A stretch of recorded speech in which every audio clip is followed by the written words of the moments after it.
Especially negative comments എനിക്ക് ഭയങ്കര ഇഷ്ടമാണ് കാണുന്നത്.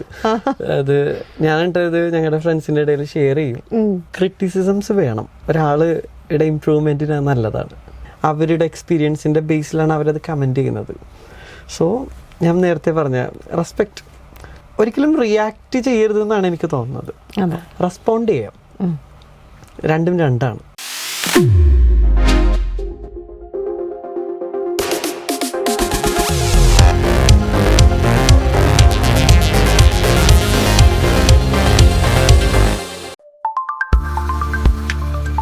ഭയങ്കര കൂളായിട്ടുള്ളൊരു പ്രീസ്റ്റാണ്. അത്ര കൂളല്ല ഞാൻ. അപ്പൻ്റെ തഴമ്പിച്ച കൈയും അമ്മയുടെ കീറിപ്പോയ സാരിയൊക്കെ അപ്പോൾ കാണാൻ പറ്റും. നമ്മളൊന്ന് കയ്യിൽ ആ മൊബൈലും ചാറ്റിങ്ങും ഒക്കെ ഒന്ന് മാറ്റി വെച്ചാലേ നടക്കുള്ളൂ. हैरते आशिकी हाँ हैरते आशिकी दम दर मस्त मस्त दर दम दर मस्त मस्त दर दम दम ഓ ഹം തും ബിൻ തെരെ ക്യാ ജീനാ. ടോക്ക് ഫ്രെയിമിലേക്ക് എല്ലാവർക്കും സ്വാഗതം. ഇന്നത്തെ നമ്മുടെ ഗസ്റ്റിനെ കുറിച്ച് പറയുകയാണെങ്കിൽ music, humour and that trade mark smile എല്ലാം കൂടി കമ്പൈൻ ചെയ്തിട്ടുള്ള ഒരു കൂളസ്റ്റ് പ്രീസ്റ്റാണ് നമുക്കിന്ന് ഗസ്റ്റായിട്ട് എത്തിയിരിക്കുന്നത്, ഫാദർ ബിപിൻ ജോർജ്. സ്വാഗതം ചെയ്യാം ഫാദർ ബിപിൻ ജോർജിനെ ടോക്ക് ഫ്രെയിമിൽ. Welcome father. Thank you Meenakshi, thank you so much. എന്തൊക്കെയുണ്ട് ഫാദർ പുതിയ പുതിയ വിശേഷങ്ങൾ? അപ്പോൾ നന്നായിട്ട് പോകുന്നു. പാട്ടുണ്ട്, ക്വയർ കണ്ടക്ഷൻ അതൊക്കെ ആയിട്ട് നടക്കുന്നു. പിന്നെ പള്ളിയുണ്ട്. അതെ, ഫാദറിനെ കുറിച്ച് ഇപ്പോൾ ഓർക്കുകയാണെങ്കിൽ പണ്ട് റിയാലിറ്റി ഷോയിലെ ഒരു ചാമിങ് സിംഗർ, പിന്നെ ഓൺ സ്റ്റേജിലെ ഒരു റൊമാൻറ്റിക് വോയിസിലൊക്കെ അൻപേ എന്നുള്ള പാട്ട് പാടിയിട്ടുള്ളൊരു ഫാദർ ഇപ്പോൾ ചേർച്ചിലെ ഒരു എന്താ പറയുക ഭയങ്കര കൂളായിട്ടുള്ളൊരു പ്രീസ്റ്റാണ്. അത്ര കൂളല്ല ഞാൻ. ആ ഒരു അപ്പിയറൻസിൽ എങ്ങനെ തോന്നുമായിരിക്കും, അതുകൊണ്ടാണ്. അപ്പൊ ഫാദർ അത്ര കൂളല്ല. ആ ഒരു ട്രാൻസ്ഫോർമേഷൻ ജേർണീനെ എക്സ്പീരിയൻസ് ചോദിക്കുകയാണെങ്കിൽ ആ ഒരു ജേണി എങ്ങനെയായിരുന്നു? ഓക്കെ, ഞാനിത് പല സ്ഥലങ്ങളിലും ഷെയർ ചെയ്തിട്ടുണ്ട്. ഇത് ഒരു കൈൻഡ് ഓഫ് സ്പിരിച്വൽ ജേർണി തന്നെയാണ്. നമുക്കത് വാക്കുകൾ കൊണ്ട് ഒരു പരിധി വരെയൊക്കെ നമുക്ക് എക്സ്പ്രസ് ചെയ്യാനായിട്ട് പറ്റുള്ളൂ. 10ാം ക്ലാസ് കഴിഞ്ഞപ്പോൾ ആഗ്രഹം ഉണ്ടായിരുന്നു. എൻ്റെ ഒരു പയസ് ഫാമിലിയാണ്, അങ്ങനെ ഒരു നല്ലൊരു ഫെയ്ത്ത് ഫോർമേഷനിൽ കൊണ്ടുവന്നതാണ് അപ്പനും അമ്മയും, അങ്ങനെയാണ് വളർത്തിയത് ഞങ്ങൾ 3 പേരെയും. അപ്പോൾ ഒബ്വിയസ്ലി എനിക്ക് പ്രീ സ്റ്റുഡിനോടൊരു പ്രത്യേക റെസ്പെക്റ്റ്, താല്പര്യം ഉണ്ടായിരുന്നു. പക്ഷേ അന്ന് വിട്ടില്ല. +2 കഴിഞ്ഞ് ചോദിച്ചു വിട്ടില്ല. +2 എനിക്കൊരു കൂട്ടുകാരനെ കിട്ടി, ഫാദർ ആൻ്റണി ഫ്രാൻസിസ്. അവൻ ഇന്ന് അച്ഛനാണ്. ഞങ്ങൾ ഒരുമിച്ചാണ് പോകാൻ പ്ലാൻ ചെയ്തത്. ഞങ്ങൾ രണ്ടുപേരും വിട്ടില്ല. ദെൻ അവൻ ഡിഗ്രി കഴിഞ്ഞപ്പോൾ പോയി. ഞാൻ പിന്നെ PG ഫസ്റ്റ് ഇയർ കഴിഞ്ഞിട്ടാണ് ഞാൻ സെമിനാറിലേക്ക് ജോയിൻ ചെയ്യുന്നത്. അതിനിടയിൽ ഒരുപാട് പേര് നമ്മൾ മറന്നുപോയി, നമ്മുടെ ഈ ഒരു ഡ്രീമൊക്കെ പോയി. നമ്മൾ മ്യൂസിക് റിയാലിറ്റി ഷോയിൽ വന്നു. പിന്നെ ഒബ്വിയസ്ലി ആ ഒരു കൺഫ്യൂസ്ഡ് സ്റ്റേജ് ആണല്ലോ ആ ഒരു പ്രായം എന്ന് പറയുന്നത്. ഫെയ്ത്ത് തന്നെ മോശമായിരുന്നു ആ സമയത്ത്. എൻ്റെ പള്ളിയിൽ പോവില്ലായിരുന്നു. ഇങ്ങനെയൊക്കെ ഒരു ഡ്രീം ഒരു കാലത്ത് ഉണ്ടായിരുന്ന ഒരാൾ, ഈസ്റ്ററിന് പോലും പള്ളിയിൽ പോകാത്ത സിറ്റുവേഷൻ ഉണ്ടായിട്ടുണ്ട്. ആ ഒരു ഞാൻ ദൈവം ഇങ്ങനെ, നമ്മൾ പറഞ്ഞില്ല, നമ്മൾ എന്തൊക്കെ തലകുത്തി പറഞ്ഞാലും ഒരു ഡെസ്റ്റിനി നമ്മൾക്കുണ്ട് ഫിക്സ് ചെയ്തത്. അതിലേക്ക് ദൈവം ഒരുപാട് മനുഷ്യരിലൂടെ, ഇവൻസിലൂടെ, ഇടപെടലുകളിലൂടെയൊക്കെയാണ് എന്നെ അവിടെ എത്തിച്ചത്. Now I am happy. പാട്ട് അപ്പോൾ അച്ഛൻ്റെ മനസ്സിലൊരു പ്രയോറിറ്റി ലിസ്റ്റിൽ ഉണ്ടായിരുന്നില്ലേ? പാട്ട് പ്രയോറിറ്റി ലിസ്റ്റിൽ അന്നും ഇല്ല, ഇന്നും ഇല്ല. അത് ഞാൻ സെമിനാരിയിൽ നിന്ന് ഇറങ്ങിയപ്പോൾ പാട്ട് ഫുൾ സ്റ്റോപ്പ് ഇട്ടിട്ട് ഇറങ്ങണം എന്ന് വിചാരിച്ച ഒരാളാണ് ഞാൻ. എവിടെ ചെന്നാലും പക്ഷേ എന്നെ ഐഡൻറ്റിഫൈ ചെയ്യുന്നത് ഈ ഒരു പാട്ടിൻ്റെ പേരിലും മാത്രമാണ്. സെമിനാരിയിൽ നിന്ന് ഇറങ്ങിയ അന്ന് ഞാനത് ഡിസിഷൻ എടുക്കാൻ വേണ്ടി വേളാങ്കണ്ണിയിൽ ഒരു 5 days ഒറ്റയ്ക്ക് ഡീക്കനായിരുന്നു. അപ്പോൾ ഞാൻ പോയായിരുന്നു. അവിടെ നിന്ന് ഞാൻ തിരിച്ച് നാട്ടിലേക്ക് വരുന്ന സമയത്ത് ഫാദർ സ്റ്റാൻലി മാതിരപ്പള്ളി, ഞങ്ങളുടെ പ്രൊഫസർ കൂടിയായിരുന്നു അച്ഛൻ അവിചാരിതമായിട്ട് ഞങ്ങൾ അവിടെ വെച്ച് കണ്ടുമുട്ടി. അപ്പം ഞാൻ എൻ്റെ ഈ ഒരു ഡിസിഷൻ ഞാൻ അച്ഛനോട് പറഞ്ഞു. ഞാൻ എല്ലാം പാട്ട് നിർത്തി കാരണം എനിക്ക് അത് നമ്മളൊരു എന്താ പറയുക, അച്ഛന്മാരിങ്ങനെ മീഡിയയിൽ വരുന്നു പാടുന്നു, അപ്പോൾ ആളുകൾ അതിനെ തെറ്റിദ്ധരിക്കുമോ, നമ്മളൊരു എക്സിബിഷനിസ്റ്റ് ആണോ, നമ്മൾ സെൽഫ് പ്രൊജക്ഷന് വേണ്ടി ഇറങ്ങുന്ന ആളുകളാണോ, നമുക്ക് പേഴ്സണൽ മോട്ടീവ് ഉണ്ടോ എന്നൊക്കെ ആളുകൾ തെറ്റിദ്ധരിക്കുമോ, അതല്ലല്ലോ എൻ്റെ മിനിസ്ട്രി എന്നൊക്കെ അച്ഛനുമായിട്ടുള്ള അന്നത്തെ ഡയലോഗിലാണ് എനിക്ക് കുറേ ക്ലാരിറ്റി കിട്ടിയത്. ദൈവം എന്നെ പ്രീസ്റ്റ്ഹുഡിലേക്ക് ഇൻവൈറ്റ് ചെയ്തത് എൻ്റെ ഈ ടാലൻസും എൻ്റെ കുറവുകളും ഒക്കെ കണ്ടുകൊണ്ട് തന്നെയാണ്. സോ അതാണ് പുള്ളി മേക്ക് യൂസ് ചെയ്യാൻ ആഗ്രഹിക്കുന്നത്. അത് വേണ്ടാന്ന് വെച്ചിട്ട് വേറെ എന്താണ് എൻ്റെ, അത് അങ്ങനെ വരുമ്പോഴാണ് ഞാൻ പക്ക സെൽഫിഷ് ആവുന്നത്. അപ്പോൾ ഞാൻ എൻ്റെ ഈ ടാലൻറ്റ് ഇതൊക്കെ തന്നെ ദൈവത്തിൻ്റെ മിനിസ്ട്രിക്ക് വേണ്ടി യൂസ് ചെയ്യണമെന്ന് അങ്ങനെ ഒരു കൺവിക്ഷൻ അച്ഛൻ്റെ ഇടപെടലിലൂടെ അന്ന് കിട്ടി. സോ പട്ടം കിട്ടിയ അന്ന് മുതൽ പാട്ട് തന്നെ. അച്ഛൻ always carries this beautiful smile on your face. അപ്പം അങ്ങനെ നോക്കുകയാണെങ്കിൽ അച്ഛൻ്റെ സ്മൈൽ ഒരു ബ്ലെസ്സിങ് ആണോ അതോ ബ്ലെസ്സിങ് ഒരു സ്മൈലാണോ? അത് എനിക്ക് ഈ സ്മൈൽ കിട്ടിയത് എൻ്റെ അപ്പച്ചൻ്റെ ഇന്ന് തന്നെയാണ്. അപ്പച്ചൻ എപ്പോഴും സ്മൈലിംഗ് ഫേസിലാണ്. അപ്പച്ചൻ്റെ കൂട്ടുകാരുടെ ഇടയിലും കസിൻസിൻ്റെ ഇടയിലൊക്കെ എപ്പോഴും അങ്ങനെയാണ്. അത് വളരെ സൈലന്റ്, കാം ആൻഡ് ക്വയറ്റ്, എന്നാൽ നല്ല ചിരിയോടുകൂടി. അതായിരിക്കാം ഞാൻ ഇങ്ങനെ ചിരിക്കുന്നത്. പിന്നെ ഒരു വൈദികൻ ബ്ലെസ്സിങ് കൊടുക്കുന്നത് ജസ്റ്റേഴ്സിലൂടെയാണല്ലോ. അപ്പോൾ ഇതിപ്പോ പറയുന്നു ഞാൻ ചിരിക്കുന്നത് നിങ്ങൾക്ക് ബ്ലെസ്സിങ് ആയിട്ട് ഫീൽ ചെയ്യുന്നു. God gift.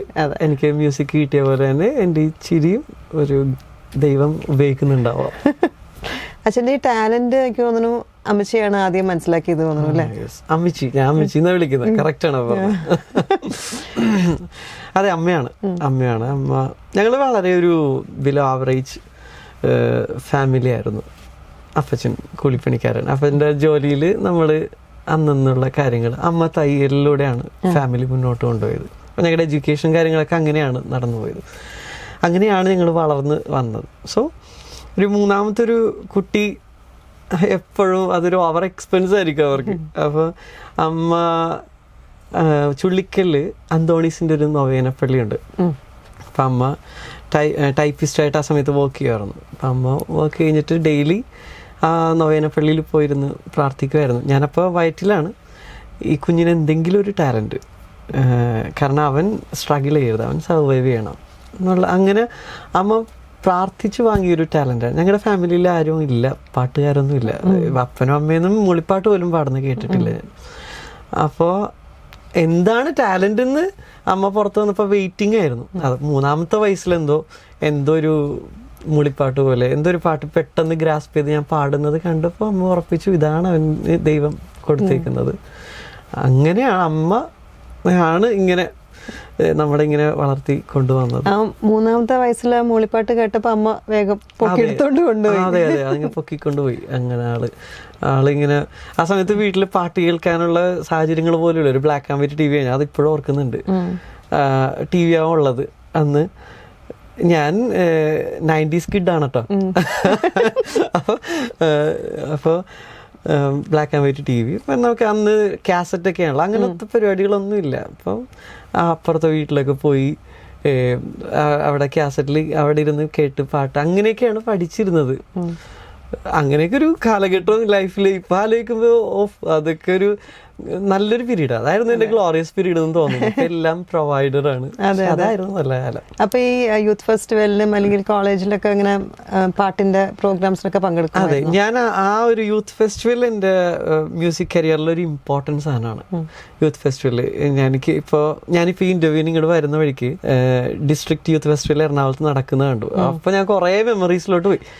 അത് എൻ്റെ ഒരു പ്രായം സ്കൂൾ പീരീഡ് +2 വരെ യൂത്ത് ഫെസ്റ്റിവലുമായിട്ട് കണക്ട് ചെയ്ത മെമ്മറീസാണ് ഏറ്റവും സ്ട്രോങ് ആയിട്ടുള്ളത്. അതിൽ എന്നെ ഏറ്റവും അധികം ഹെൽപ്പ് ചെയ്ത ആളാണ് ചന്ദ്രിക മിസ്. എൻ്റെ മ്യൂസിക് ടീച്ചറായിരുന്നു സ്കൂളിൽ. അവരൊരു അധ്യാപികക്ക് അവരുടെ മിനിമം കാര്യങ്ങൾ ചെയ്ത് പോകാമായിരുന്നു. പക്ഷേ അവരെന്നെ ഒരു മോനെ പോലെയാണ് കെയർ ചെയ്തത്.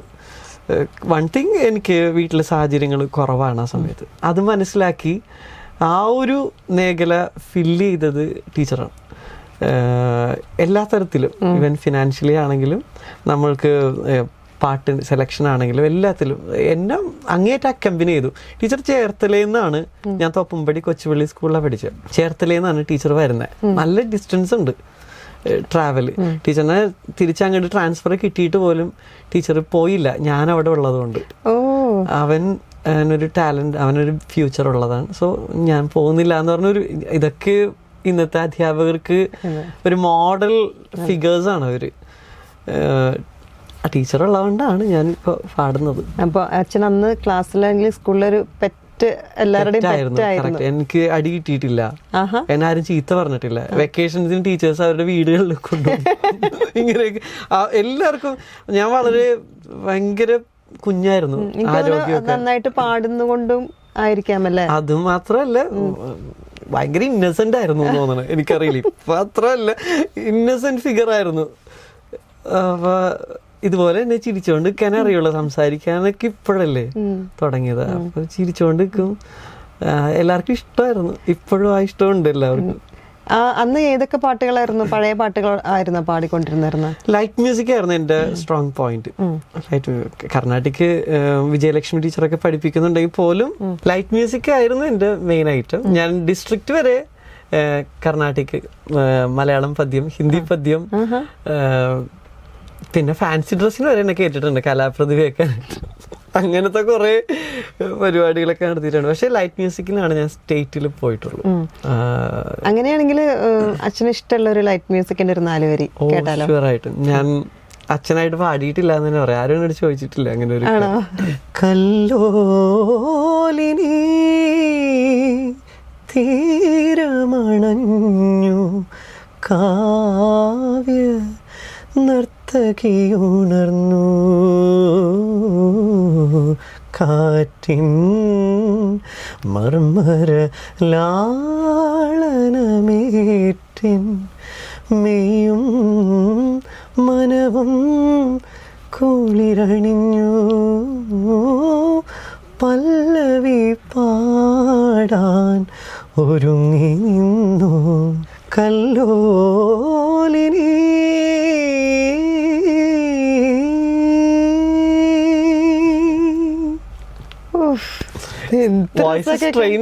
പക്ഷെ ഭയങ്കര രസമുള്ളൊരു പാട്ട്, നന്നായി പാടി. അതെ, ഞാൻ 2-3 പാടിയിട്ടുണ്ട്. 2 വർഷം ഇതാ പാടി. അത് കഴിഞ്ഞിട്ട് പിന്നെ ആൽബം സോങ്സ് ഒക്കെ ആ സമയത്ത് നമ്മള് ഈ കുട്ടികളുടെ ആൽബംസ് ഒക്കെ ഇറങ്ങിയിട്ടില്ലേ, അതിലൊക്കെ ഇങ്ങനെ പാടാനായിട്ട് അവസരമൊക്കെ കിട്ടിയിട്ടുണ്ട്. കണ്ണിലുണ്ണിയാണ് കണ്ണനാണ് എന്ന് പറഞ്ഞിട്ട് ആനിമേഷൻ. അത് ബേണി ഇഗ്നീഷ്യസ് സാറാണ് നമുക്ക് ആ സമയത്ത്. ഈ ഡിസ്ട്രിക്റ്റില് ഫസ്റ്റ് സ്റ്റേറ്റിലൊക്കെ കിട്ടുമ്പോ നമുക്ക് പത്രങ്ങളില് വരുമായിരുന്നു ഫോട്ടോയും നമ്മളുടെ ഒരു പ്രൊഫൈലൊക്കെ. അപ്പൊ ഫീച്ചർ ചെയ്തപ്പോ അത് കണ്ടിട്ടാണ് എനിക്ക് ഈ കുട്ടികളുടെ ആൽബംസിലോട്ടൊക്കെ പാടാൻ പിടിച്ചത്. അങ്ങനെ കുറെ പാടി. ഒരു പ്രായം വരെ 10ാം ക്ലാസ് ആയപ്പോഴും ഞാൻ നഴ്സറി പിള്ളേർ, എന്റെ വോയിസ് വളരെ ഫീബിൾ വോയിസ് ആണ്. ഇപ്പോഴും അങ്ങനെ തന്നെയാണ്. നല്ലൊരു ക്യൂട്ട് വോയിസ് ആണ്, ഹസ്കി ക്യൂട്ട്നെസ്, റൊമാൻറ്റിക്. ഇപ്പൊ റൊമാൻറ്റിക്, പ്രത്യേകിച്ച് അൻപേ എന്നുള്ള പാട്ട് അതെനിക്ക് തോന്നുന്നു പാടി പാടിയിട്ട്. റഹ്മാൻ ഫാനാണോ? തീർച്ചയായിട്ടും റഹ്മാൻ ഫാനാണ്. അപ്പൊ എനിക്ക് തോന്നുന്നു ആ പാട്ട് ഭയങ്കര വൈറലായി. എല്ലാ ഇന്റർവ്യൂസിലും ആ പാട്ട്, എല്ലാ ഇന്റർവ്യൂസിലും ഞാൻ അത് പാടിയിട്ടുണ്ട്. അതുകൊണ്ട് ഞാൻ ഇവിടെ പാടില്ല. ഇല്ല, പാടണ്ട. നമുക്ക് ഇവിടെ നമുക്ക് അത് വേണ്ട. റഹ്മാൻ സാറിന്റെ അച്ഛന് ഇഷ്ടമുള്ള വേറെ ഏതെങ്കിലും നല്ലൊരു പാട്ട് മതി. റഹ്മാന്റെ ഗുരു മൂവിയിലെ ഒരു പാട്ട് പാടാം. പെട്ടെന്ന് ഓർമ്മ വന്ന ഒരു പാട്ട്.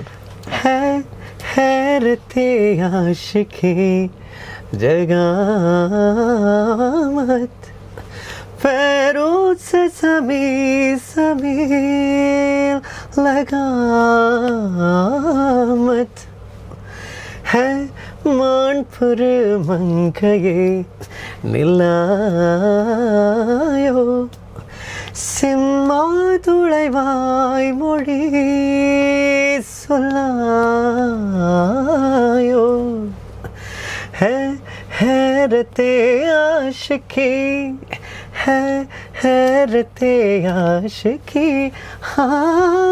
ഹേരത്തെ ആശിക്കി ദം ദര മസ്ത് മസ്ത് ദര ദം ദര മസ്ത് മസ്ത് ദര ദം ദം ഓ ഹം തും ബിൻ തെരെ ക്യാ ജീനാ. മീനാക്ഷി പാട്ടുകാരി കൂടെയാണ്. ബഹുത്ത് അച്ഛാ ബഹുത്ത് അച്ഛ എന്ന് പറഞ്ഞല്ലേ, ഒരു ഭയങ്കര ടഫസ്റ്റ് സോങ് ആണ്. അച്ഛനോട് പെട്ടെന്ന് പറഞ്ഞപ്പോ അച്ഛന് പാടി തന്നതിൽ വളരെ സന്തോഷം. അത് നല്ല സ്ട്രെയിനുള്ള പാട്ട് പെട്ടെന്ന് പറയുമ്പോ ബുദ്ധിമുട്ടാണ് സത്യം പറഞ്ഞ പാടാൻ. വോയിസ് കൊണ്ട് പാടാൻ ബുദ്ധിമുട്ടാണ്. അതെ, സത്യം. ആക്ച്വലി ഇന്ത്യൻ വോയിസിലോട്ട് എങ്ങനെയാണ് വന്നത് റിയാലിറ്റി ഷോയിലേക്ക്? ആക്ച്വലി ആ സമയത്ത് ഞാൻ ആ ഒരു +2 ശേഷം ഞാൻ പാട്ട് സ്റ്റോപ്പ് ചെയ്തായിരുന്നു. വൺ തിങ്, അതിന്റെ പുറകിൽ കുറച്ച് റീസൺസ് ഉണ്ട്. ഞാൻ പോകെ പറയാൻ അവസരം ഉണ്ടെങ്കിൽ പറയാം. അപ്പോൾ നമുക്കൊരു വോയിസിന്റെ റിലേറ്റ് ചെയ്ത പ്രോബ്ലമാണ്. അപ്പോൾ ഞാൻ പാട്ട് നിർത്തി. എനിക്ക് എൻ്റെ വോയിസ് കേൾക്കുമ്പോൾ എനിക്ക് വല്ലാത്ത ഒരു ഫീല്, അരോചകമായിട്ടൊക്കെ ഫീൽ ചെയ്യുന്ന പോലെ. അപ്പം ഞാൻ നിർത്തിയായിരുന്നു പാട്ട്. 3 years ഞാൻ ഡിഗ്രി പഠിച്ചപ്പോൾ ടാൻഡത്തിലാണ്, പ്രൈവറ്റ് കോളേജിൽ പഠിച്ചപ്പോൾ ഞാൻ പാടിയിട്ടില്ല. ഞാൻ പാടുമെന്ന് അറിയില്ലായിരുന്നു കൂടെയുള്ളവർക്ക്. അങ്ങ് മൂളിപ്പാട്ട് പോലും പാടാത്ത. അപ്പം അമ്മക്ക് അതൊരു ട്രോമയായിരുന്നു. കാരണം അമ്മ ചോദിച്ചു വാങ്ങിച്ചൊരു ടാലന്റ് ഞാൻ വേണ്ടാന്ന് വെച്ചു. അങ്ങനെ പോകെയാണ് എനിക്ക് ആ സമയത്ത് മഴവിൽ മനോരമ എന്ന് പറഞ്ഞ ചാനൽ ലോഞ്ചാണ്. അപ്പൊ അതിന്റെ ലോഞ്ചിങ് ഈ ഒരു റിയാലിറ്റി ഷോയിലൂടെയാണ് എന്ന് പറഞ്ഞൊരു പത്രത്തിലാണ് പബ്ലിസിറ്റി വരുന്നത്, ചാനലില്ലല്ലോ.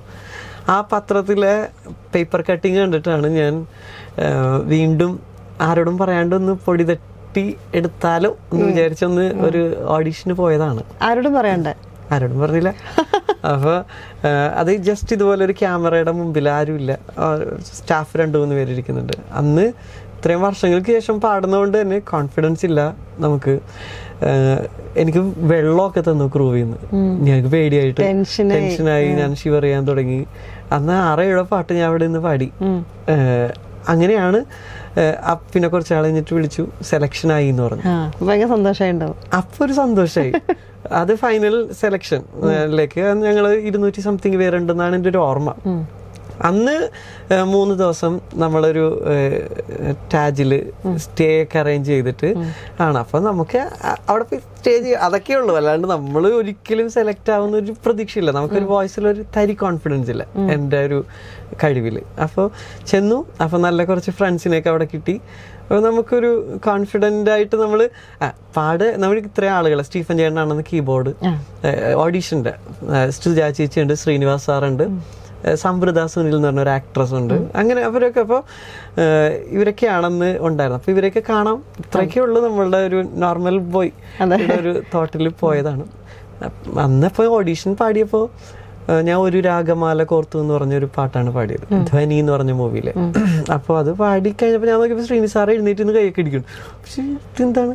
അപ്പോൾ ഞാൻ ആ സിറ്റുവേഷൻ, അപ്പോൾ എനിക്ക് വട്ടായതാണോ പുള്ളിക്ക് എനിക്ക് എന്താണെന്ന് മനസ്സിലായില്ല. അതിനുശേഷം അടുത്ത പാട്ടൊരു ഫാസ്റ്റ് നമ്പർ പാടാം, 2 പാടിച്ചുള്ളൂ എന്നെ. അപ്പൊ ഞാൻ റുക്കി റുക്കി എന്നൊക്കെ പറഞ്ഞിട്ടൊരു പാട്ട്, ഒരു പഴയ പാട്ട്, അത് പാടി. അത് അങ്ങനെ കഴിഞ്ഞു. ദെൻ ഫൈനൽ റിസൾട്ട് അനൗൺസ് ചെയ്തപ്പോൾ ആ ഒരു 23 കണ്ടസ്റ്റൻസിൽ ഒരാള് ഞാനായിരുന്നു എന്ന് പറഞ്ഞാൽ അത് ഒരു സ്വപ്നം പോലെ തന്നെ ഫീൽ ചെയ്യുന്നു. അതെ അതെ അതെ അതെ. അപ്പൊ അങ്ങനെയാണ് റിയാലിറ്റി ഷോയിലേക്ക് വന്നത്. അതെ അതെ. ഇവരുടെ കൂടെയുള്ള എക്സ്പീരിയൻസ് ഒക്കെ നല്ല രസമായിരിക്കുമല്ലോ, ശ്രീനിവാസ് സാറിന്റെ കൂടെയും സുജാത ചേച്ചിയുടെ കൂടെ ഒക്കെ ഉള്ളത്. തീർച്ചയായിട്ടും. അവര് ഞങ്ങൾക്ക് ജഡ്ജസ് എന്നുള്ള രീതിയിൽ കാണാൻ പറ്റിയിട്ടില്ല എന്നുള്ളതാണ്. ആ ഷോ ഭയങ്കര സക്സസ് ആയിരുന്നു. ഞങ്ങൾ season 1 channel launch. So maximum Manorama പോലും ആ ചാനൽ ലോഞ്ച് കൂടെ ആയതുകൊണ്ട് മാക്സിമം അവരുടെ എഫേർട്ട് ഇടാൻ ശ്രമിച്ചു. ഞങ്ങൾക്ക് അതെല്ലാം അഡ്വാൻറ്റേജ് ആണ്. എന്തുമാത്രം ഗസ്റ്റുകൾ വന്നു.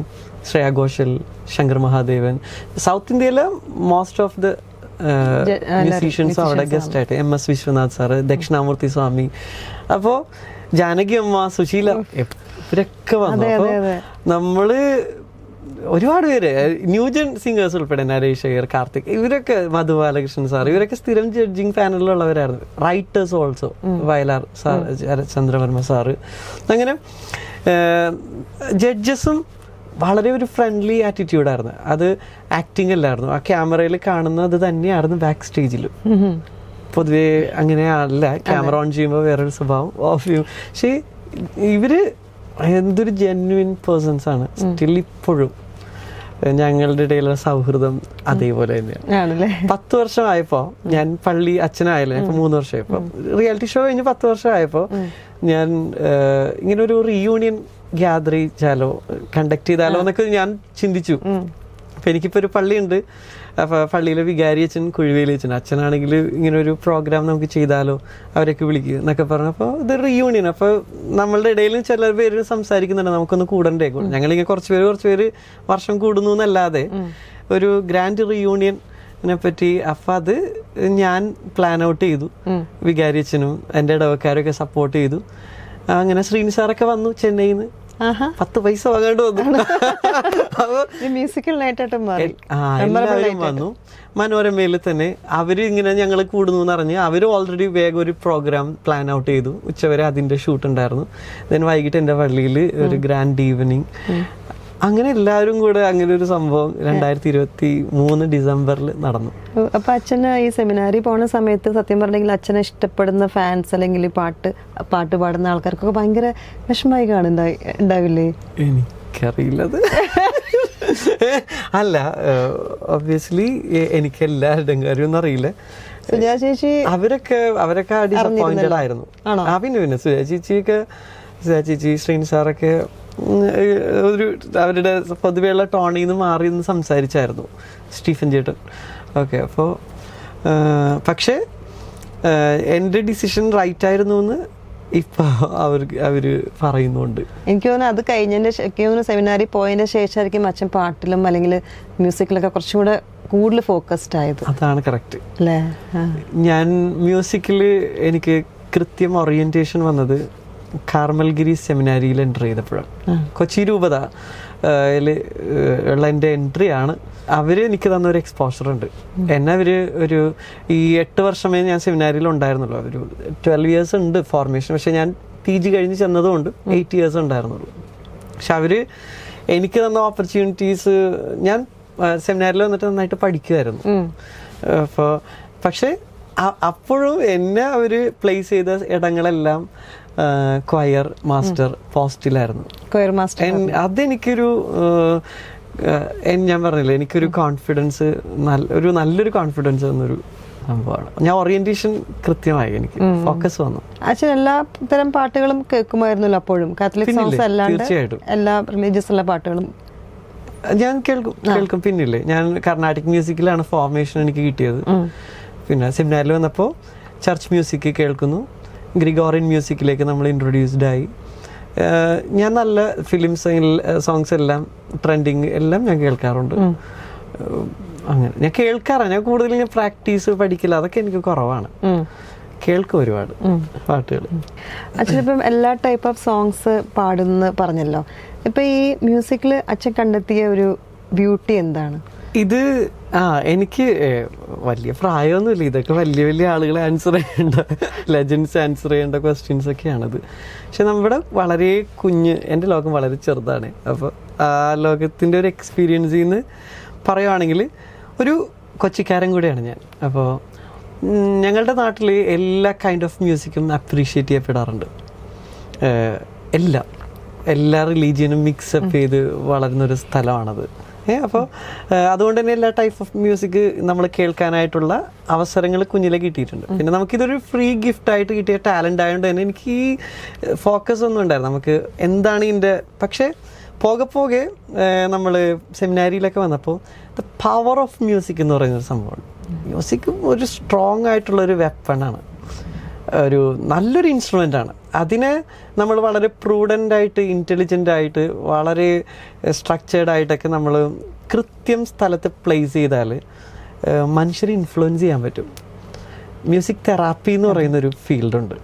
ഞാൻ അതിലേക്കാണ് എൻ്റെ നോട്ടം മുഴുവൻ ഇപ്പോൾ പോയിക്കൊണ്ടിരിക്കുന്നത്. ഇന്നത്തെ കാലത്ത് വളരെ ആളുകളെല്ലാം ഫ്രസ്ട്രേറ്റഡ് ആണ്, തിരക്ക് പിടിച്ച് നടക്കുവാണ്. പക്ഷെ ഇപ്പം നമ്മളൊരു റെസ്റ്റോറൻറ്റിൽ ഇരിക്കുമ്പോൾ, ഞാൻ ഈ അടുത്തൊരു റെസ്റ്റോറൻറ്റിൽ പോയപ്പോൾ കുറച്ച് ടെൻസ്ഡ് ആയിട്ട് ഒക്കെയാണ് നമ്മൾ ഇരുന്നത്. പക്ഷെ അവിടെ നല്ല പാട്ടുകൾ പ്ലേ ചെയ്യുന്നുണ്ടായിരുന്നു. അവിടെ നിന്ന് ഇറങ്ങിയപ്പോൾ നമ്മൾ വളരെ കൂളായിട്ട് ഇറങ്ങി. മ്യൂസിക്കിൻ്റെ ഒരു ഹീലിംഗ് പവർ എന്ന് പറയും. മ്യൂസിക്കിൻ്റെ ശക്തി അത് തന്നെയാണ്. അത് ഏത് തരം മ്യൂസിക്കിലാണെങ്കിലും ഏത് ജോണറിലുള്ളതാണെങ്കിലും മ്യൂസിക്കിൻ്റെ ശക്തി എന്ന് പറയുന്നത് തന്നെയാണ് അതിൻ്റെ സൗന്ദര്യം. ഗോഡ്സ് എക്സ്പീരിയൻസ് എന്ന് പറയുന്നത് തന്നെ മ്യൂസിക്കാണ്. യെസ്, അതെ. അച്ഛനിപ്പോൾ കർണാട്ടിക് ആണല്ലോ പഠിച്ചു വന്നിരിക്കുന്നത്. അതിലേക്കാണ് ഫോക്കസ് ചെയ്യാൻ ഉദ്ദേശിക്കുന്നത്? ഞാൻ പഠിച്ചോന്ന് വെച്ചാൽ പഠിച്ചു, പഠിച്ചില്ലേന്ന് വെച്ചാൽ പഠിച്ചില്ല, അങ്ങനെയാണ്. ഗുരുക്കന്മാരോട് ചോദിച്ചാൽ അറിയാം, ഞാൻ അത്ര നല്ലൊരു സ്റ്റുഡൻ്റ് ഒന്നും അല്ലായിരുന്നു. പക്ഷെ എന്നാലും പറയാം, കർണാട്ടിക് ഒരു ബേസ് എനിക്ക് മുതലേ കിട്ടിയത് കൊണ്ടാണ് എനിക്ക് ഈ പാട്ട് പെട്ടെന്നൊക്കെ പഠിക്കാൻ പറ്റുന്നതെന്ന് തോന്നുന്നു, അറിയില്ല. അപ്പോൾ എന്തായാലും ഫോക്കസ് അതിലേക്കല്ല. ഗ്രിഗോറിയൻ സംഗീതം എന്ന് പറയുന്നൊരു സംഭവമാണ്, ഗ്രിഗോറിയൻ മ്യൂസിക്. അതിലേക്കാണ് എൻ്റെ ശ്രദ്ധയും എൻ്റെ ഒരു ഫോക്കസും തിരിച്ചുവിടാനായിട്ട് ഞാൻ ഉദ്ദേശിക്കുന്നത്. അതിലേക്ക് ഫോക്കസ് ചെയ്യാനുള്ളൊരു റീസൺ എന്താണ്? കത്തോലിക്ക സഭയുടെ ഔദ്യോഗിക സംഗീതമാണ് ഈ ഗ്രിഗോറിയൻ മ്യൂസിക് എന്ന് പറയുന്നത്. ഇത് നമുക്കിവിടെ അത്ര ഫെമിലിയർ ഒന്നുമല്ല. ഈ സംഗീതത്തെ ഇഷ്ടപ്പെട്ട് തുടങ്ങാനൊരു റീസൺ ഉണ്ട്. ഈ സംഗീതത്തിൻ്റെ വരികളെല്ലാം ലാറ്റിനിലാണ്. അപ്പോൾ നമുക്ക് സെമിനാരിയിൽ ലാറ്റിൻ സ്റ്റഡീസ് ഉണ്ട്. അപ്പോൾ ലാറ്റിൻ ലാംഗ്വേജ്, ലാറ്റിൻ എനിക്ക് എപ്പോഴും ഫുള്ളായിരുന്നു. എനിക്ക് ലാറ്റിൻ ലാംഗ്വേജ് അത് ലാറ്റിൻ രസകരമായി തോന്നാനായിട്ടൊരു റീസൺ കൂടെയുണ്ട്.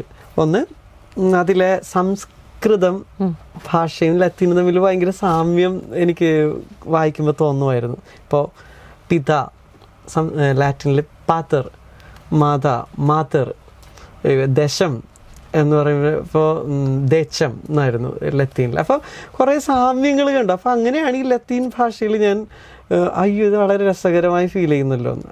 ലത്തീൻ പഠിച്ചപ്പോൾ ലത്തീനിലെ പ്രൗഢഗംഭീരമായിട്ടുള്ള കൃതികൾ, അതാണ് ഗ്രിഗോറിയൻ മ്യൂസിക്.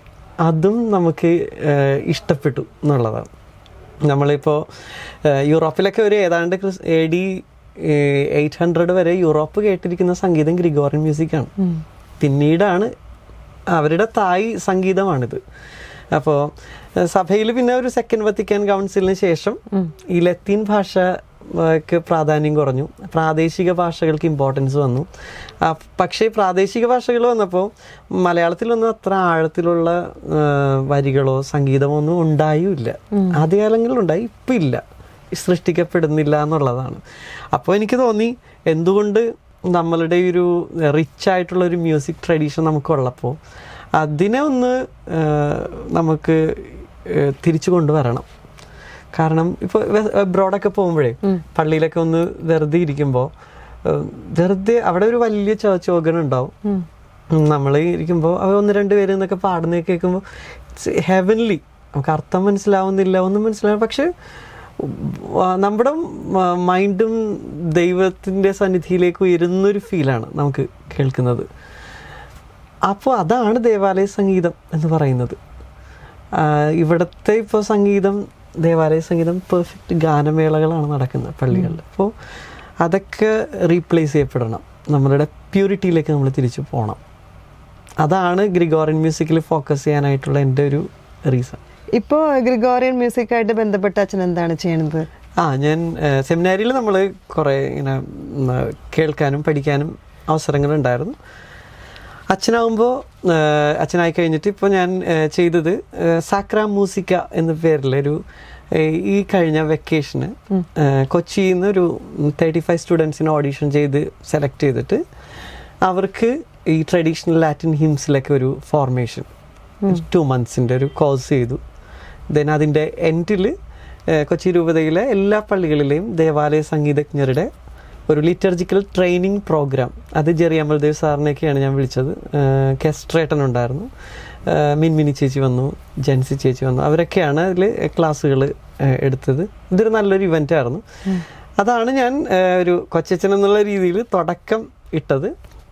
ഇപ്പോൾ ഞങ്ങൾ കൊച്ചി രൂപതയ്ക്ക് ഒരു പിതാവിനെ കിട്ടിയിട്ടുണ്ട്, ആൻ്റണി കാട്ടിപ്പറമ്പിൽ പിതാവ് എന്ന് പറഞ്ഞിട്ട്. ഒരു വലിയ കാത്തിരിപ്പിന് ശേഷമാണ് ഞങ്ങൾക്ക് പിതാവിനെ കിട്ടിയേക്കുന്നത്. അപ്പോൾ പിതാവിൻ്റെ എപ്പിസ്കോപ്പൽ ഓർഡിനേഷൻ വരുന്നുണ്ട്, മെത്രാഭിഷേക ചടങ്ങെന്നാണ് പറയുന്നത്.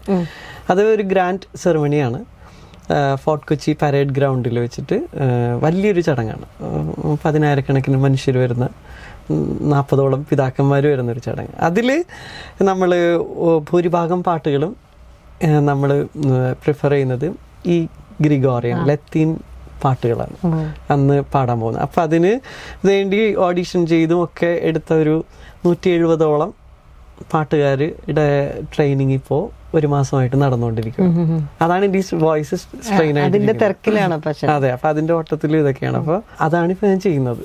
പക്ഷേ ഇവരെല്ലാം ഈ ഭാഷ അറിയില്ല, അർത്ഥം അറിയില്ല എങ്കിൽ പോലും ഇവരെല്ലാം ഇതിനെ അപ്രീഷിയേറ്റ് ചെയ്യുന്നുള്ള, ഇവരിങ്ങനെ ഒന്നിച്ച് പാടുമ്പോൾ എല്ലാവർക്കും ഒരേ ഗോഡ് എക്സ്പീരിയൻസ് കിട്ടുന്നു എന്നുള്ളതാണ് ഡിവൈൻ എനർജി.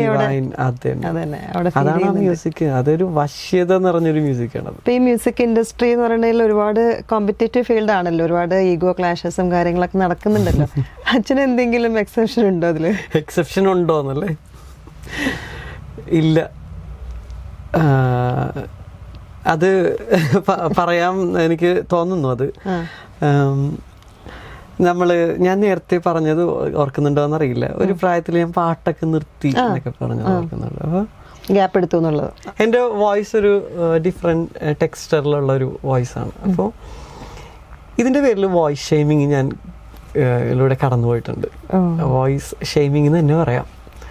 ബുള്ളിങ് ഒക്കെ കേട്ടിട്ടുണ്ട്. കൊച്ചിയിൽ അറിയപ്പെടുന്ന ഒരു മ്യൂസീഷ്യൻ തന്നെ നമ്മൾ എന്താ പറയുക, ഇങ്ങനെ പബ്ലിക്കലി പ്രോഗ്രാമിനിടയിൽ ഇങ്ങനെ ഇതെന്താണ് ഇങ്ങനെ പിച്ച് കൂട്ടി, എൻ്റെ ഒരു മിഡ് ടു ഹൈ ടോണാണ്. അപ്പോൾ ഒരു പാട്ട് ഒറിജിനൽ ഇങ്ങനെ നോർമൽ പിച്ചിലുള്ള പാട്ടുകൾ പാടാൻ പറ്റില്ല. അത് അങ്ങനെയാണത്. അപ്പോൾ ദൈവം അങ്ങനെയാണ്. അപ്പോൾ ഇതെന്താ ഇങ്ങനെ പിച്ച് കൂട്ടി പെണ്ണുങ്ങളുടെ ശ്രുതിക്ക് പാടുന്നതെന്നൊക്കെ പറഞ്ഞ് പബ്ലിക്കലി നമ്മളെ ടോർച്ചർ ചെയ്തിട്ടുണ്ട്. സ്റ്റിൽ ഇപ്പോഴും അച്ഛനായിട്ടും ഞാൻ ഈ ദിവസങ്ങളിലും കേട്ടു പുള്ളി അതേ കമൻറ്റ് പറയുന്നതായിട്ട്. അപ്പോൾ പക്ഷെ ഒരു കോൺട്രഡിക്ഷൻ എന്ന് പറഞ്ഞു കഴിഞ്ഞാൽ ഞാനിപ്പോൾ പുള്ളി ഇപ്പോൾ ലൈം ലൈറ്റിലില്ല. അപ്പോൾ ഞാൻ അച്ഛനായി ഇങ്ങനെ ഒരു എല്ലാവരും തിരിച്ചറിയുന്ന ഒരു ഇതിലേക്ക് വരുന്നപ്പോൾ പുള്ളിയുടെ 2 പാട്ട് പാടിത്തരണം എന്നും പറഞ്ഞിട്ട് പുള്ളി വന്നായിരുന്നു. പക്ഷെ എനിക്കങ്ങനെ ഞാൻ വളരെ റെസ്പെക്റ്റ് ചെയ്യുന്ന മ്യൂസീഷ്യനാണ്. ദാസാറിൻ്റെയൊക്കെ ബാൻഡിലൊക്കെ ഉണ്ടായിരുന്നു എന്ന്. അപ്പോൾ ഞാൻ പക്ഷെ ചെയ്തില്ല പാട്ട്. അത് റിവഞ്ചൊന്നുമല്ല, കാരണം എനിക്ക് ആ ട്രോമാറ്റിക് എക്സ്പീരിയൻസിലേക്ക് ഇനിയും പോകാൻ ഭയമുള്ളതുകൊണ്ട്, എനിക്ക് പേടിയുള്ളതുകൊണ്ടാണ് ഞാൻ പോകാൻ. പുള്ളി ഒരു ഗുരു കൂടെയാണ്. ഞാനിത് പറയുന്നത് എന്നെപ്പോലെ വാച്ച് ഷെയ്മിങ്ങിലൂടെ കടന്നു പോയിട്ടുള്ള ഒരുപാട് പേരുണ്ട്. അതിൻ്റെ പേരിൽ നിർത്തിപ്പോയവരുണ്ട്. ഇപ്പോൾ ദൈവം ഫോഴ്സ്ഫുള്ളി നമ്മളെ ഇതിലേക്ക് വീണ്ടും കൊണ്ടുവന്നത് കൊണ്ട് ഞാനിങ്ങനെ ഇരിക്കുന്നു. അല്ലെങ്കിൽ ഞാൻ എൻ്റെ പാട്ടിന് ഫുൾ സ്റ്റോപ്പ് ഇട്ടാനെ. വോയിസ് ഷെയ്മിങ്, അത് യൂണിക്നെസ് ഓഫ് വോയിസ് എന്ന് പറഞ്ഞൊരു സംഭവമുണ്ട്. Uniqueness of voice. ഇപ്പം നമ്മളുടെ വോയിസ് ഒരേപോലെയാണോ? ഇല്ല. ഇപ്പം ക്യാമറയുടെ പുറകിൽ ഒരാളുടെയും വോയിസ് ഒരേപോലെയല്ലേ.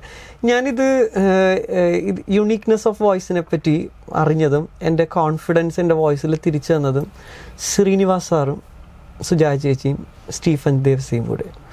ഇവരാണ് നിൻ്റെ ഒരു ടെനർ വോയിസാണ്, അങ്ങനെയൊക്കെ ഒരു സംഭവം. ഞാൻ അപ്പോഴും ഇതൊക്കെ അറിയുന്നേ.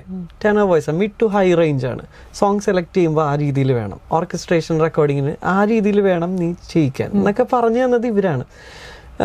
പക്ഷേ ഇങ്ങനെ ഗുരുകൂടിയായിട്ടുള്ള ചില ആളുകളുണ്ട്, വളരെ സക്സസ്സും എക്സ്പീരിയൻസൊക്കെ ഉള്ളവർ.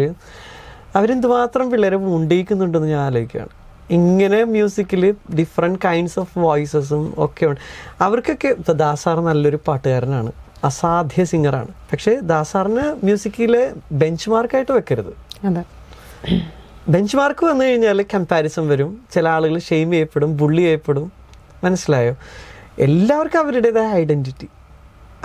അതാണ് എനിക്ക് തോന്നുന്നു ഒരു ആർട്ടിസ്റ്റിന് വേണ്ട പ്രധാനപ്പെട്ട ഒരു കാര്യം. അതാണ് ഒരു ഓപ്പൺനെസ് വേണം.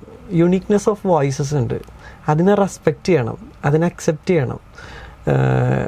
അതാണ് ഞാൻ ഈ ക്വയറിലും അതാ ചെയ്യുന്നത്. ഇപ്പോൾ എല്ലാവരും ഒരേ പിച്ച് പാടാൻ പറ്റില്ല. സോ അവർക്ക് ആൾട്ടോ, ടെനർ, സൊപ്രാനോ എന്നൊക്കെ പറഞ്ഞാൽ ഇതെല്ലാം ഈ ഗ്രിഗോറിയൻ മ്യൂസിക്കിലേക്ക് വന്നപ്പോഴൊക്കെയാണ് ഞാനിതൊക്കെ വെസ്റ്റേണിലേക്ക് വന്നപ്പോഴാണ് ഞാൻ അറിയുന്നത്. അപ്പോൾ അങ്ങനെ ഒരു കാര്യം അത് സ്റ്റിൽ ഇപ്പോഴും നമ്മളെ ഹോണ്ട് ചെയ്യുന്നു എന്നുള്ളതാണ്. പക്ഷേ അത് നമ്മളെ എഫക്റ്റ് ചെയ്യുന്നില്ല.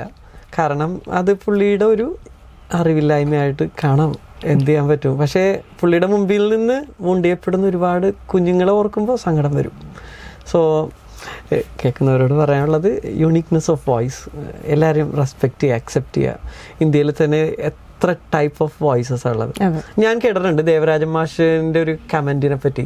ദേവരാജൻ മാഷിന്റെ ഒരു, അതായത് മാഷിന്റെ അടുത്ത് ആരോ വന്നിട്ട് ഇങ്ങനെ പറയും, ഞാൻ ദാസാറിനെ പോലെ പാടും എന്നിങ്ങനെ പറഞ്ഞപ്പോൾ, ദാസാറിനെ പോലെ പാടാൻ ദാസാറില്ലേ, നീ നിന്നെ പോലെ പാടിയാൽ മതി. അപ്പൊ അങ്ങനെയാണ് നമുക്ക് ഉഷാവുണ്ട്. അതേസമയത്ത് യേശുദാസ് ഉണ്ട്, ജാനകിയമ്മയുണ്ട്, എത്ര വേഴ്സറ്റൈൽ, അർജിത് സിംഗ് ഉണ്ട്, എല്ലാം വേഴ്സറ്റൈൽ വോയിസസ് ആണ്. അപ്പോൾ അതിനെ റെസ്പെക്ട് ചെയ്യാൻ പഠിക്കണം.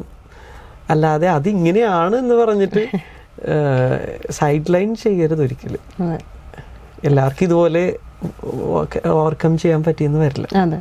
അച്ഛന് ഈ കോളേജും സ്കൂളിംഗ് ഒക്കെ തൊട്ടേ പാടാൻ തുടങ്ങുന്ന ആളാണല്ലോ. അപ്പോൾ ഈ ഒരു ഹ്യൂജ് ഫാൻ ബേസ് കോളേജിൽ തന്നെ ഉണ്ടാവും. പ്രത്യേകിച്ച് നമുക്ക് പറയേണ്ടത് ആവശ്യമില്ലല്ലോ. അച്ഛൻ്റെ ഈ ഒരു പുഞ്ചിരി തന്നെ ഒരുപാട് ഫാൻസ് ഉണ്ടാവും എന്നുള്ളത് നമുക്ക് ഉറപ്പുള്ള കേസാണ്. അപ്പോൾ അവരെയൊക്കെ അച്ഛൻ എങ്ങനെയാണ് ഹാൻഡിൽ ചെയ്തു തരുന്നത്? സ്പെഷ്യലി സോഷ്യൽ മീഡിയയിൽ ആക്റ്റീവാണ് ഇപ്പോൾ ആക്റ്റീവാണ്. അപ്പോൾ വിമർശകരൊക്കെ അച്ഛൻ എങ്ങനെയാണ് ഹാൻഡിൽ ചെയ്യണത്? എനിക്ക് തോന്നുന്നു ക്രിറ്റിസിസംസ് വേണം.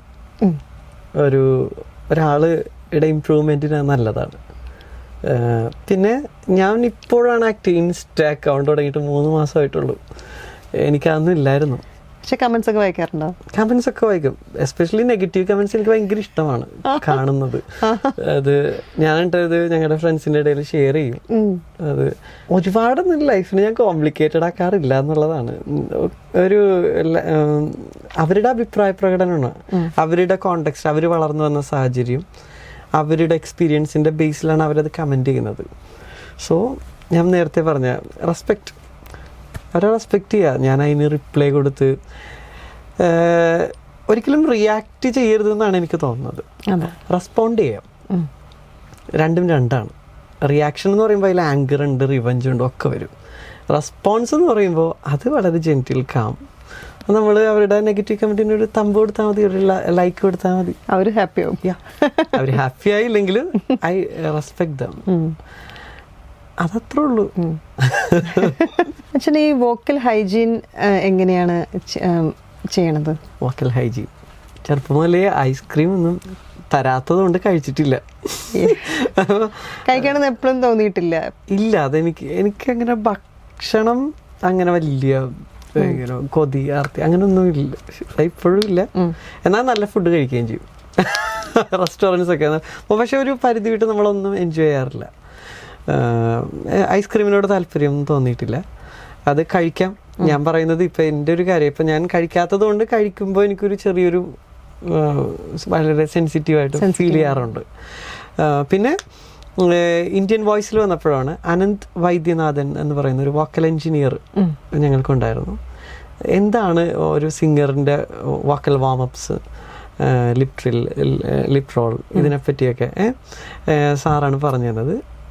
ഇത് കണ്ടിന്യൂസ്ലി ചെയ്യുന്നതിൻ്റെ ഇമ്പോർട്ടൻസ് പറഞ്ഞു തന്നത് ശ്രീനിവാസ് സാറാണ്. സാറാണ് എൻ്റെ മ്യൂസിക്കിലൊരു ഗോഡ് ഫാദർ. സ്റ്റിൽ ഇപ്പോഴും ഞങ്ങളുടെ ഇടയിൽ നല്ലൊരു സൗഹൃദമുണ്ട്. എറണാകുളത്ത് വരുമ്പോൾ സാറ് ക്രൗണിലായിരിക്കും സ്റ്റേ, ഞാൻ അരുക്കുറ്റിപ്പള്ളിയിലുണ്ട്. അപ്പോൾ സാറ് വിളിക്കും, ഞങ്ങളപ്പോൾ ചെല്ലും, കാണും, മീറ്റ് ചെയ്യും, ഒരു ഫുഡൊക്കെ ഒന്നിച്ച് കഴിക്കും, പിരിയും. അതങ്ങനെ ഇപ്പോഴും കണ്ടിന്യൂ ചെയ്യുന്നുണ്ട്. അപ്പോൾ ഇതാണ് സാറ് പ്രാക്ടീസ് ചെയ്യുന്നതൊക്കെ. സുജാ ചേച്ചിയൊക്കെ ഇങ്ങനെ ബാക്ക് സ്റ്റേജിൽ ഇങ്ങനെ വോക്കൽ വാമപ്സ് ചെയ്യുന്നത് കണ്ടിട്ടുണ്ട് പാടുന്നതിന് വേണ്ടി. അപ്പോൾ അത് നമ്മൾ ചെയ്യാറുണ്ട്. നമുക്കിപ്പോൾ ഉള്ള പിള്ളേർക്ക് അത് പറഞ്ഞു കൊടുക്കാറുമുണ്ട്. പിന്നെ സംസാരം കുറക്കുക എന്നുള്ളതൊക്കെ തന്നെയാണ് എന്നെ സംബന്ധിച്ച് നല്ലത്. എനിക്ക് പെട്ടെന്ന് സ്ട്രെയിൻ ആവും. അപ്പം ഇപ്പോൾ ക്ലാസ് എടുക്കുന്നത് കൊണ്ട് എനിക്ക് വോയിസ് സ്ട്രെയിൻ ഉണ്ട് എന്നുള്ളതാണ്. എന്നാലും ഇതാണ് എൻ്റെ വോക്കൽ ഹൈജീൻ. ഞാൻ മിണ്ടാതിരുന്ന് സൈലൻസിൽ അത് ഞാൻ കീപ്പ് ചെയ്യാറുണ്ട്. ഫുഡ് മറ്റേ തണുപ്പ് കംപ്ലീറ്റ് അങ്ങനെയൊന്നും ഇല്ല, ഞാൻ എല്ലാം കഴിക്കാറൊക്കെ ഉണ്ട്. ഇതാണ് വോയിസ് റെസ്റ്റ് കൊടുക്കും, മിണ്ടാതിരിക്കും.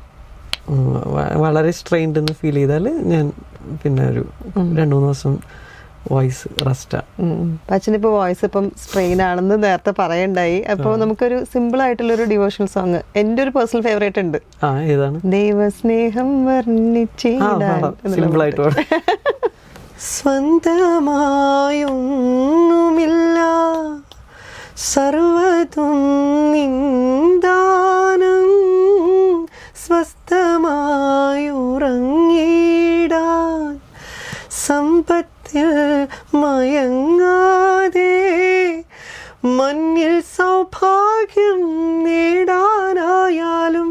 ആത്മം നഷ്ടമായാൽ ഫലമെവിടെ, ദൈവസ്നേഹം വർണ്ണിച്ചിടാൻ വാക്കുകൾ പോരാ, നന്ദി ചൊല്ലി തീർക്കുവാനേ ജീവിതം പോരാ. നിർത്തിയോ? സത്യം പറഞ്ഞാൽ ഭയങ്കര സ്ട്രെസ് റിലീസിങ് ആയിട്ടുള്ള, ഞാൻ ഇങ്ങനെ ഭയങ്കര മൂഡ് ഓഫ് ഒക്കെ ആയിട്ടില്ലെങ്കിലും ഡൗൺ ആയിട്ടിരിക്കുന്ന സമയത്തൊക്കെ ഇങ്ങനത്തെ ഒരു പാട്ടുകൾ കേൾക്കുമ്പോ ഭയങ്കര. കുഞ്ഞിലെ കുടുംബ പ്രാർത്ഥന കഴിയുമ്പോ ഞാൻ സ്ഥിരം പാടുന്ന പാട്ടാണ്. അപ്പൊ അമ്മ ഇങ്ങനെ പിച്ചും, വേറെ പാട്ടൊന്നും ഇല്ലെന്ന്. അച്ഛൻ്റെ പാട്ട് കേട്ടിട്ട് ഇങ്ങനെ എന്തെങ്കിലും അങ്ങനെ അല്ല ഫാൻസും വന്നിട്ടുണ്ടോ ഇങ്ങനെ മെസ്സേജ് പോലെ എന്തെങ്കിലും ഇങ്ങനെ ഭയങ്കരമായിട്ട് എവിടെയെങ്കിലും അത് എവിടെയെങ്കിലും ടച്ച് ചെയ്ത പോലത്തെ ഒരു വല്ല ഫാൻസ് അല്ല ഞാൻ എനിക്ക് ആ വാക്ക് ഇഷ്ടമല്ല ആക്ച്വലി. ഞാൻ എൻ്റെ മ്യൂസിക്കിലേക്ക് അട്രാക്റ്റ് ആകുന്നവര് ഞാൻ ഗോഡിലേക്ക്, ഈശോയിലേക്ക് അടുപ്പിക്കാനാണ് ഞാൻ ശ്രമിക്കുന്നത്. എന്നിലേക്ക് ഉള്ളത് അതങ്ങനെ ഡൈവേർട്ട് ചെയ്യുക, അതാണ് എൻ്റെ മിനിസ്ട്രി. അപ്പോൾ എനിക്ക് ചില വളരെ സന്തോഷം നിറഞ്ഞ എക്സ്പീരിയൻസസ് ഉണ്ടായിട്ടുണ്ട്. ഞാനിപ്പോൾ കഴിഞ്ഞൊരു വർഷക്കാലം 3 റെക്കോർഡിങ് ഞാൻ ചെയ്തുള്ളൂ. പക്ഷെ ലൈവ് ഷോസ് ചെയ്തു. റെക്കോർഡിങ്സിനോടൊരു സ്റ്റോപ്പ് ചെയ്തായിരുന്നു ഞാൻ. 3 ചെയ്തുള്ളൂ. അപ്പോൾ ഒരമ്മ വിളിച്ചിട്ട്, അമ്മയും മക്കളും എല്ലാവരും കൂടെ വിളിച്ചതാണ് അവർ. ഇവർ പാരലൈസ്ഡ് ആയിരുന്നു, ഒരു സ്ട്രോക്ക് വന്നിട്ട്. അപ്പോൾ ഇവരിങ്ങനെ എൻ്റെ ഡിവോഷണൽ സോങ്സ് 2-3 യൂട്യൂബിലുള്ളത് ഇങ്ങനെ സ്ഥിരമായി അത് മാത്രമായിരുന്നു അവർ കേട്ടുകൊണ്ടിരുന്നത്. അവരിപ്പോൾ നടക്കുന്നു, നോർമൽ വേയിൽ ജീവിക്കുന്നു. അപ്പോൾ അവർ പറയണത് എന്നെ സൗഖ്യപ്പെടുത്തിയത് ദൈവം ഇടപെട്ടത് അച്ഛൻ്റെ പാട്ടിലൂടെയാണെന്ന് പറഞ്ഞു. അതെനിക്ക് ഭയങ്കര ഒരു സന്തോഷം തോന്നി. വേറൊരു ഇൻസിഡൻറ്റ്, ഞങ്ങളുടെ രൂപതയിൽ തന്നെയുള്ള ഒരച്ഛൻ, ഞാനൊരു മരണത്തെപ്പറ്റി ഒരു പാട്ട് പാടിയായിരുന്നു. അത് അച്ഛൻ വളരെ അപ്രീഷിയേറ്റ് ചെയ്തു തന്നെ. ഫാദർ ജോയ് ശാസ്താംപുരക്കൽ എന്നാണ് അച്ഛൻ്റെ പേര്. അച്ഛൻ മരിച്ചു കഴിഞ്ഞാണ് ഞാൻ അറിയുന്നത് ഈ കേസ്. അച്ഛൻ ഈ ഒരു പാട്ട് അച്ഛൻ്റെ അവസാന കാലങ്ങളിൽ ഡെയിലി ഒരു 100 തവണയെങ്കിലും മുറിയിൽ പ്ലേ ചെയ്യും. അച്ഛന് നല്ല സൗണ്ട് സിസ്റ്റം ഒക്കെ ഉണ്ട്, അതിൽ പ്ലേ ചെയ്യും. ആര് ഗസ്റ്റ് വന്നാലും അവർ പറഞ്ഞാൽ ഞാൻ അറിയുന്നത്, ഫാമിലി വന്നാലും പള്ളിയിലുള്ള അച്ഛന്മാരും പറഞ്ഞാൽ ഞാൻ അറിയുന്നത്. ഇതിങ്ങനെ കണ്ടിന്യൂസ് കേട്ട് he was preparing for his death എന്ന് വളരെ ശാന്തമായി അച്ഛൻ കടന്നുപോയത് ഈ പാട്ടിലൂടെയാണെന്ന് പറഞ്ഞു.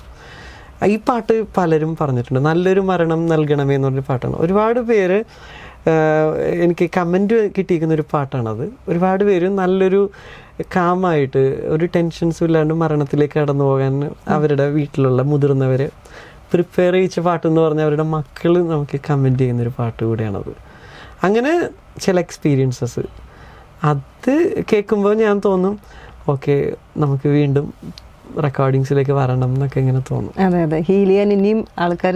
ദൈവം എൻ്റെ ഈ ഒരു ചില ആളുകൾ പൊട്ട എന്ന് പറയുന്ന വോയിസ് ഇപ്പൊ എൻ്റെ സ്ട്രോങ് പോയിന്റ് ആയിട്ട് ദൈവം മാറ്റുന്നത് കാണുന്ന ഒരു അത്ഭുതം കണ്ട് ഞാൻ തന്നെ വണ്ടർ ചെയ്യുകയാണ്. അത് എത്ര പേർക്കാണ് ഹീലിംഗ് ആയിട്ട് മാറിയിട്ടുള്ളത്. അതാണ്, അത് ഭയങ്കര ബ്ലെസ്സിങ് ആണ്. അപ്പോൾ അങ്ങനത്തെ എക്സ്പീരിയൻസസ് അത് ഞാൻ എൻ്റർടൈൻ ചെയ്യാറുണ്ട്, കേൾക്കാറുണ്ട്. അല്ലാണ്ട് ഞാൻ അത്ര ആക്റ്റീവ് ഒന്നും അല്ല സോഷ്യൽ മീഡിയയിൽ. ഞാൻ മെസ്സേജസ് ഒന്നും ചെക്ക് ചെയ്യാറില്ല, കോളുകളൊന്നും അറ്റൻഡ് ചെയ്യാറില്ല. അച്ഛൻ്റെ ഹോബീസ് എന്തൊക്കെയാണ് അതർ ദാൻ സിംഗിങ്? വായന. വായിക്കും. ഞാൻ ഇപ്പോൾ വായിക്കുന്നത് മറ്റേ കമ്പിളിക്കണ്ടത്തെ കൽഭരണികൾ എന്ന് പറഞ്ഞ ഒരു പുസ്തകമാണ്. നല്ല പുസ്തകങ്ങൾ സെലക്ട് ചെയ്ത് വായിക്കും. ഏത് ബുക്ക് ഫെസ്റ്റിവൽ ഉണ്ടെങ്കിലും പോവും, നല്ല ബുക്സ് സെലക്ട് ചെയ്യും. ബുക്ക് വായിക്കാൻ എനിക്കിഷ്ടമാണ്. അത് വായിക്കാണ്ട് ഒരു 10-15 പേജ് വായിക്കാണ്ട് ഞാൻ ഒരു ദിവസം എത്ര ടയേർഡാണെങ്കിലും തിരക്കാണെങ്കിലും കിടക്കാറില്ല. സ്റ്റേജ് ഷോസ് ഒക്കെ ചെയ്തിട്ടില്ലേ? ചെയ്യാറുണ്ട്. എല്ലാം ഒന്നുമല്ല, ഞാൻ പറഞ്ഞില്ല, ഞാൻ വളരെ സെലക്റ്റീവാണ്. നമ്മൾ അച്ഛനാണ്, ഇത് പ്രൊഫഷണലല്ല മ്യൂസിക്, ഇതെൻ്റെ മിനിസ്ട്രിയാണിപ്പോൾ. സോ അത് ശ്രദ്ധിച്ച് അതിന് ഫോക്കസ് ചെയ്തിട്ട് ഞാൻ കാര്യങ്ങൾ ചെയ്യാറുള്ളൂ. ഇപ്പോൾ UK ഞാൻ പോയായിരുന്നു ഈ അടുത്ത്. എബ്രോഡ് കുറച്ച് പരിപാടികളൊക്കെ ചെയ്താണ്. അപ്പോൾ ലാസ്റ്റ് പോയത് UK അപ്പോൾ അതൊരു സെക്യുലർ പ്രോഗ്രാം ആയിരുന്നു, എന്നാൽ ചർച്ച് അറേഞ്ച് ചെയ്തൊരു പ്രോഗ്രാം. അതിൻ്റെ എയിം എന്ന് പറഞ്ഞാൽ അവർക്ക് ഒരു പള്ളിയില്ല, പള്ളി പണിയണം. അപ്പോൾ ഇൻറ്റൻഷൻ പ്യുവറാണ് അവരുടെ. സോ എന്തുകൊണ്ട് എനിക്ക് സപ്പോർട്ട് ചെയ്തുവിടാമെന്ന് എനിക്ക് തോന്നി. നമ്മുടെ വോയിസ് കൊണ്ട് അങ്ങനെ ഒരു ഗുണം അതെപ്പോഴും അല്ലേ, ഒരു അങ്ങനെ ഒരു UK 5 പ്രോഗ്രാംസ് അങ്ങനെ ചെയ്തു. അപ്പം ഞാൻ അതിൻ്റെ ഇൻറ്റൻഷൻ നോക്കും. ഇപ്പോൾ ഈവൻ റെക്കോർഡിങ്സ് ആണെങ്കിലും ഞാൻ നോ പറയാനുള്ള റീസൺ ഭയങ്കര ഒരു ഡ്രമാറ്റിക് ഇതിലേക്ക് കാര്യങ്ങൾ പോകുന്നതായിട്ട് ഫീൽ ചെയ്തു. ഇപ്പോൾ ഈ ഒരു ഇൻ്റർവ്യൂ തന്നെ എത്രയോ നാൾ കഴിഞ്ഞിട്ടാണ്. അപ്പോൾ ചില സ്ഥലത്ത് നമ്മൾ സംസാരിക്കണം എന്ന് നമുക്ക് വല്ലാണ്ടൊരു മോട്ടിവേഷൻ തോന്നുമ്പോൾ മാത്രം ചെയ്യും. അപ്പോൾ ഇതാണ് സംഭവം. എൻ്റെ ഇങ്ങനെ ഒരു റെഗുലർ ഒന്നുമല്ല, പ്രയർ ലൈഫൊക്കെ ആയിട്ട് ഹുക്ക് ചെയ്താണ് ഞാൻ എൻ്റെ മ്യൂസിക്കിനെ ഇട്ടിരിക്കുന്നത്. അല്ല എങ്കിൽ ഇതെൻ്റെ പ്രൊഫഷനാവും, ഞാൻ വൈറലാകാൻ നടക്കും, ഞാൻ ലൈക്സിന് വേണ്ടി ക്രേവിങ് ആയിരിക്കും. അങ്ങനത്തെ കാര്യങ്ങളൊന്നും നമ്മളെ ഡിസ്ട്രാക്ട് ചെയ്യുന്നേ ഇല്ല. ഈ ഫാമിലി ബോണ്ടിങ്ങിനെ കുറിച്ച് പറയുകയാണെങ്കിൽ ഇപ്പോൾ ഇന്നത്തെ കാലത്ത് അത് പണ്ടത്തെക്കാളും കുറച്ച് കുറഞ്ഞ പോലെയാണ് കാണപ്പെടുന്നത്. Especially father mother relationship, brother sister relationship, ഒരു അറ്റാച്ച്മെൻറ്റ് എല്ലാവരും ഡിജിറ്റൽ വേൾഡിലേക്ക് ഇങ്ങനെ പോയിക്കൊണ്ടിരിക്കുകയാണ്. അപ്പോൾ ഈ ന്യൂ ജെൻ പിള്ളേർക്ക് വേണ്ടിയിട്ട് സത്യം പറഞ്ഞാൽ എല്ലാവരും ഇപ്പോൾ ഡിജിറ്റൽ ഐപാഡ് എന്നുള്ള ആ ഒരു കാലഘട്ടത്തിലൂടെയാണ് പോയിക്കൊണ്ടിരിക്കുന്നത്. ഈ ന്യൂ ജെൻ കുട്ടികൾക്ക് വേണ്ടിയിട്ടുള്ളൊരു അഡ്വൈസ് പറയുകയാണെങ്കിൽ? ഞാനത് എൻ്റെ ഒരു എക്സ്പീരിയൻസിൽ നിന്ന് തന്നെ പറയാം. എനിക്ക് അവൻ്റെ അപ്പച്ചനുമായിട്ട് അത്ര ഞങ്ങളുടെ ഇടയിൽ കുറച്ച് ടെൻഷൻസ് ഉണ്ടായിരുന്നു റിലേഷൻസിൽ. അതൊക്കെ ഒന്ന് ഹീലായി വന്ന് ഒന്ന് സെറ്റാവുന്ന പിന്നെ അപ്പച്ചി പോയി. അപ്പോൾ എനിക്ക് എപ്പോഴും അതൊരു ദുഃഖമാണത്. ഞാൻ പറയുന്നത് നഷ്ടപ്പെട്ടിട്ട് റിഗ്രറ്റ് ചെയ്യുന്നത് ഞാൻ കേട്ടിട്ടുണ്ടെങ്കിൽ അത് നമ്മുടെ ലൈഫിൽ വന്നപ്പോഴാണ് അതിൻ്റെ ഒരു പെയിൻ്റെ ആഴം ഫീൽ ചെയ്യുന്നത്. എനിക്ക് തോന്നുന്നത് ഏറ്റവും അടുത്തിരിക്കുന്നവർക്കിടയിലുള്ള ദൂരമാണ് ഏറ്റവും വലിയ ദൂരം. ശൂന്യാകാശമൊന്നുമല്ല. നമ്മൾ ഒരു കുടുംബത്തിൽ ഒന്നിച്ച് ജീവിക്കുന്നു, എന്നാൽ കണക്ഷൻ ഇല്ല എന്ന് പറയുന്നതാണ് ഏറ്റവും വലിയ ദൂരം. അമ്മയിൽ നിന്ന് അമ്മായിയമ്മയിലേക്കുള്ള ദൂരമൊക്കെ കണ്ട് ഞാൻ ഞെട്ടിയിട്ടുണ്ട് അച്ഛനായിട്ട് കഥകൾ കേൾക്കുമ്പോൾ.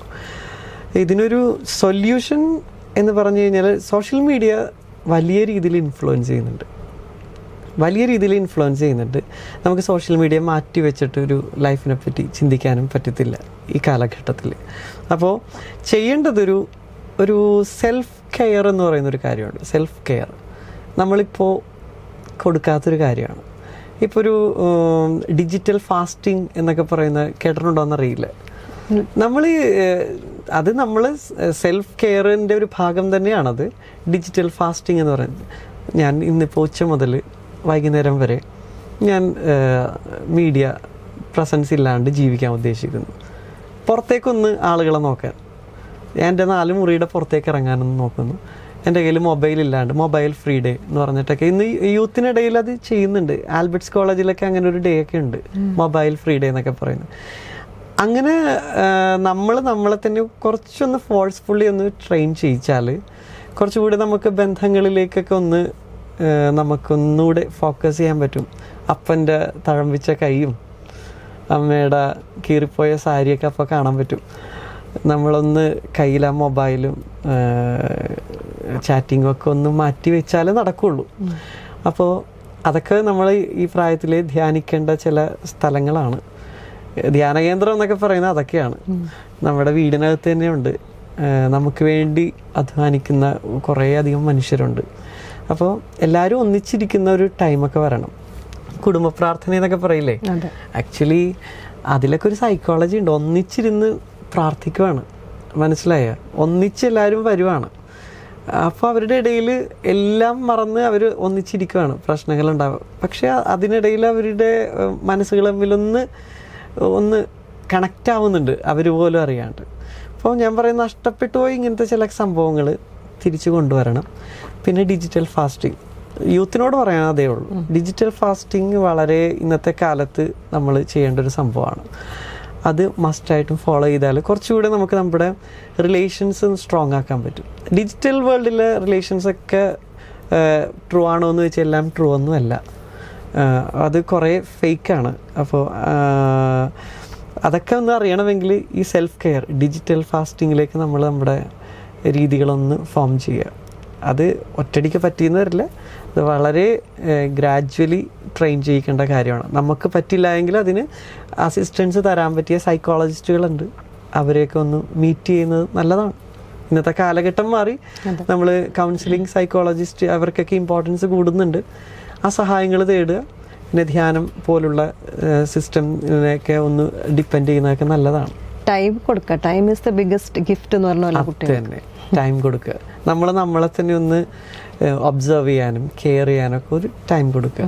ഇതെല്ലാം മാറ്റി വെച്ചിട്ട് പാരന്റ്സ് കുട്ടികൾക്ക് ഗിഫ്റ്റിന് പകരം പ്രസൻസ്, അവരുടെ പ്രസൻസ് കൊടുക്കുക ഇത് എന്നുള്ളത്. നേരെ തിരിച്ചു വേണ്ട കേട്ടാ, പാരന്റ്സും ഇങ്ങനെ ആയിരിക്കണം അതെ കേട്ടോ. ഇപ്പൊ പിള്ളേര് ഇങ്ങനെ ചെയ്യുമ്പോൾ പാരന്റ്സ് വർക്ക് കഴിഞ്ഞ് വന്ന് ടിവിയിൽ സീരിയലിലും ചെറിയ കുട്ടികളുടെ കയ്യിലടക്കം മൊബൈൽ ഫോൺ കൊടുത്തിട്ട് അവരുടെ ശല്യം അതുകൂടെ ഉണ്ട്. ഇപ്പൊ ഇവരെ എന്തുകൊണ്ട് ഇങ്ങനെ ഫോം ആയി എന്ന് വെച്ചാൽ അത് പാരന്റ്സ് ആണ് റീസൺ. പിള്ളേരുടെ ശല്യം, ഞങ്ങൾ ടയേർഡായി വന്നേക്കാണ്, അവരുടെ ശല്യം അവർ തീരാൻ വേണ്ടി മൊബൈൽ കയ്യിലേക്ക് കൊടുത്ത് ഫോം ചെയ്യിച്ച പാരന്റ്സ് അവർക്ക് എന്തിങ്ങനെ വന്നാലും ഒരു മെഡിക്കൽ അസിസ്റ്റൻസ് വേണം അങ്ങനെയുള്ള കുട്ടികൾക്ക്.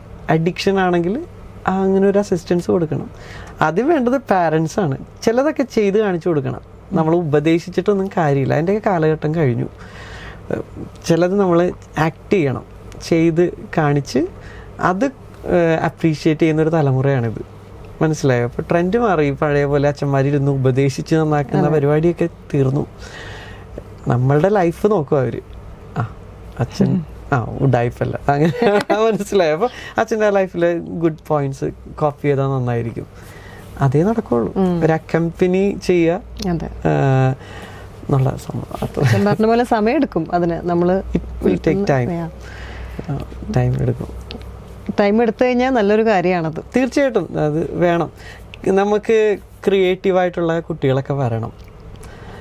ഇന്നിപ്പോൾ ക്രിയേറ്റിവിറ്റി എന്ന് പറയില്ല, നമ്മൾ കാണുന്ന ഒരു കാര്യം ചെയ്യുന്നു, കണ്ടന്റ് വേറെ എന്തൊക്കെയോ ഇന്റൻഷൻസ് ആണ്.